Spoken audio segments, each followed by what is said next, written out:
7h30, SBT News de volta para dar sequência à série de entrevistas com os candidatos ao governo do estado. Hoje é a vez de Leonel Camazão, do PSOL. Candidato Prisco, boa noite. Boa noite, Fernando. Boa noite, candidato Leonel Camazão, do PSOL.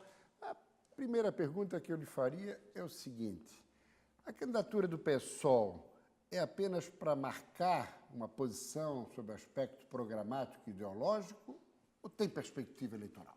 Boa noite. Boa noite, Prisco. Eu diria que a nossa candidatura ela é para valer. Essa é uma eleição diferente das demais. O Brasil passa por uma imensa crise política e nós entendemos que essa é uma eleição sem favoritos.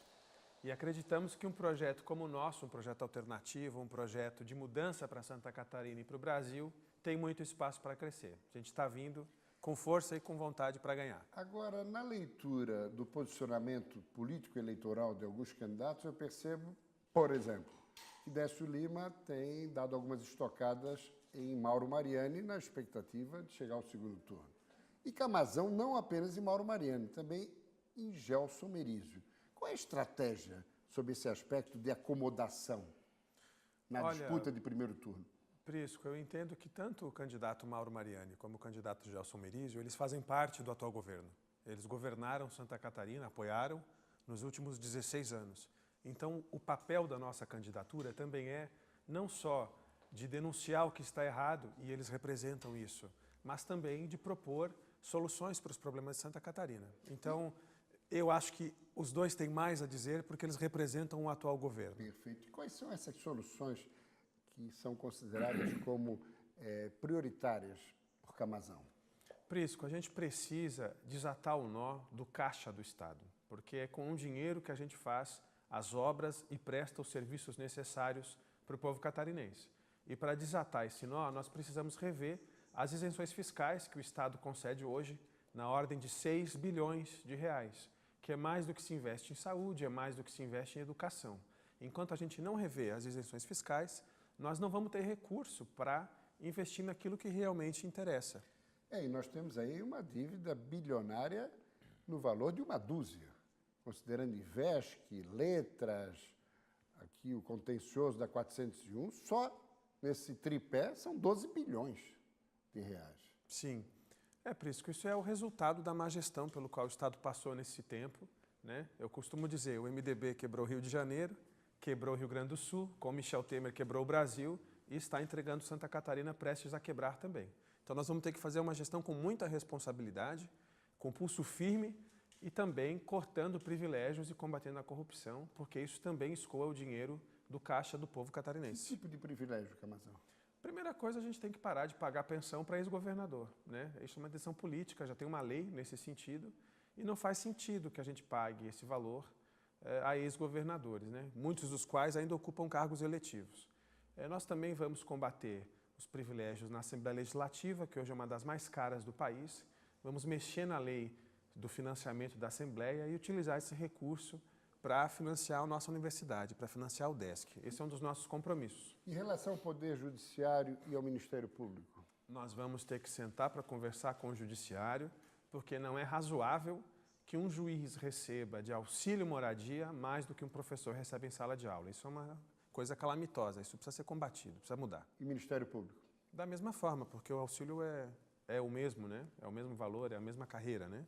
Apesar da função ser diferente. E na questão educacional, já que falou do salário do professor, qual é a sua visão para valorizar o magistério?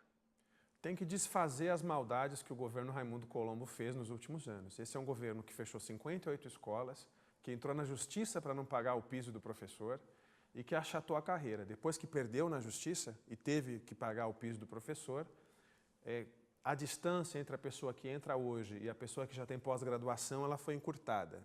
Então, ou seja, não compensa você se especializar, estudar mais, fazer doutorado, porque a diferença salarial é muito pequena. O achatamento foi significativo? Foi significativo. A nossa referência para a educação, Prisco, é o modelo que nós temos nos institutos federais técnicos, né? No IFSC e IFC, que são carreiras boas e não por acaso é uma rede que é considerada uma das melhores do mundo nos índices educacionais que são medidos no governo brasileiro. E no setor saúde, qual é o seu diagnóstico?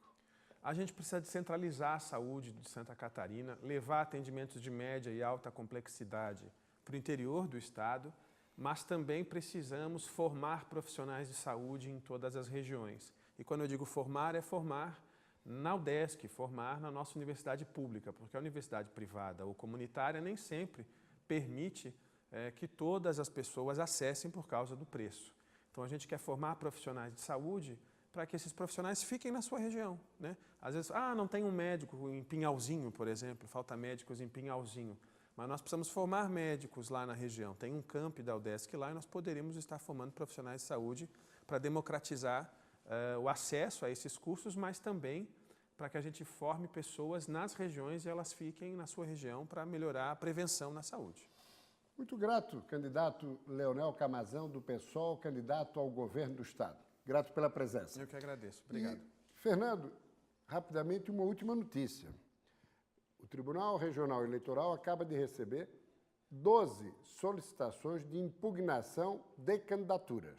11 delas patrocinadas pelo Ministério Público Eleitoral e uma apenas pela coligação Aqui é Trabalho, liderada por Gelson Merizio.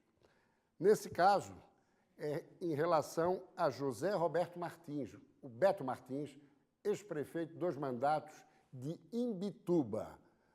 Esse é o único caso patrocinado pela coligação. Os outros 11, pelo Ministério Público Eleitoral. O candidato ao governo Ângelo Castro, do Partido da Causa Operária, deputado estadual Fernando Melquiades Elias, João Maria Marques Rosa, Pedro Celso Zuc, João Ghisoni, Darcy Spanzeski, Valdir Cobalcini, esses estaduais.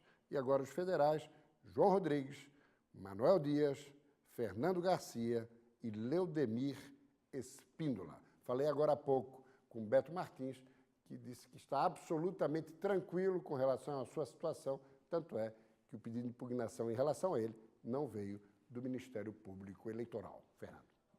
A Justiça agora decide se serão realmente ou não Boa impugnadas. pergunta, oportuna. Agora o Tribunal Regional Eleitoral vai estabelecer uma pauta, vai estabelecer o julgamento, vai realizá-lo, evidentemente, e aí vem a decisão, que é passível, inclusive, de recurso em Brasília, no Tribunal Superior Eleitoral. Obrigado, Prisco. Ok? Mais uma vez, candidato. Intervalo e a gente volta já.